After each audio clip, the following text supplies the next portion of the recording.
అని వాక్యం చెప్తుంది. హల్లెలూయా.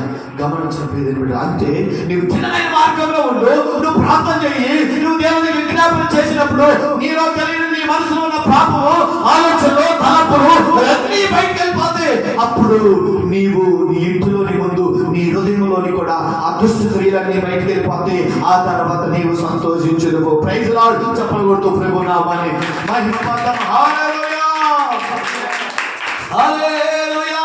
నీ మనసుని నిలుపుకోకపోతే నీవు దీవించబడవు. నీ మనసుని నీ స్వాధీనంలో లేకపోతే, నీ ఆలోచన నీ స్వాధీనంలో లేకపోతే నువ్వు జయించలేవు. నువ్వు బ్రతుకుంటావు కానీ మృతుడువే అని వాక్యం సెలవిస్తుంది.